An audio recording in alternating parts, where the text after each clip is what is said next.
Hey everyone, welcome back to Corporate Decoder. Today, ADAMAS Trust Incorporated, ADAM, just filed its quarterly report, and I am seeing some interesting moves in their investment and financing strategies. Quick note, this is not financial advice, just my take on public filings for educational purposes.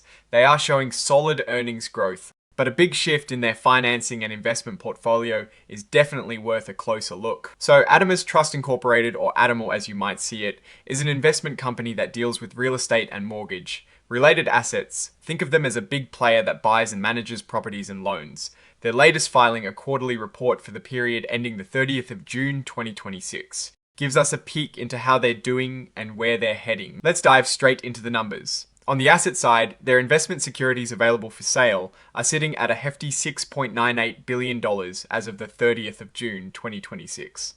That is up from $6.9 billion at the end of 2025, showing they're putting more money into these types of investments. Residential loans are also a big chunk, around $4.78 billion, also an increase from the previous year. What is really interesting is that their total assets have grown to nearly $13 billion.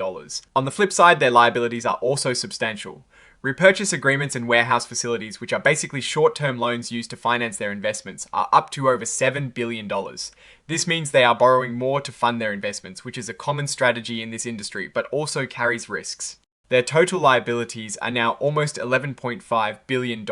Now for the exciting part, the income for the 3 months ending the 30th of June 2026, net income attributable to common stockholders was $43.4 million. That is a big jump from a loss of $3.5 million in the same period last year. And looking at the 6-month period, net income is even stronger at $80.3 million. Compared to $26.8 million last year. This is a significant turnaround and a big positive sign. They also report something called earnings available for distribution, or EAD, for the quarter. This was $27.1 million, or $0.3 per S-share. This is a measure they use to show how much money is truly available to pay out to shareholders, and it is up nicely from $0.22 per S-share last year. Their yield on average interest earning assets is around 6.03% for the quarter. This means the investments they hold are earning a decent return. But looking at their financing costs, which are around 4.55%, they still have a positive spread, meaning they're earning more than they're paying to borrow money. Let's talk about book value. GAAP book value per S-share is about $10.16, but they also present an adjusted book value, which is a non-GAAP measure at $11.05 per S-share. They adjust this to better reflect the true value of their assets, and it is up 2.3% for the quarter. This is a good sign of the company's underlying value growing. Looking at their strategy, they've been heavily investing in agency investments, acquiring $798.3 million in just the second quarter of 2026. These are generally considered safer investments because they are backed by government entities.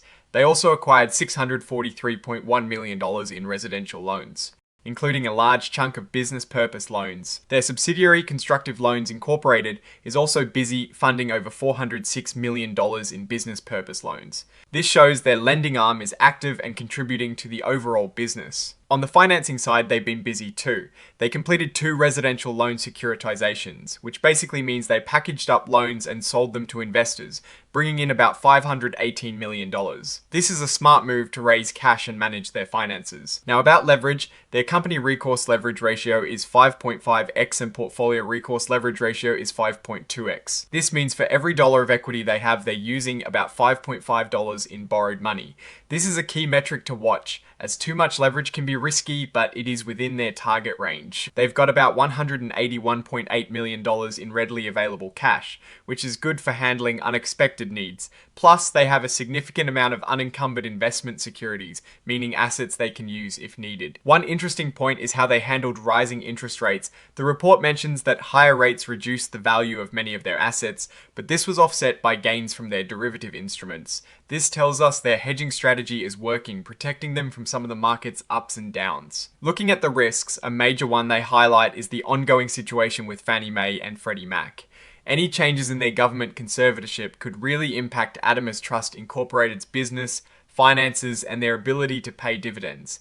This is a big unknown they are watching closely. When you look at their balance sheet, they consolidate variable interest entities, or VIEs.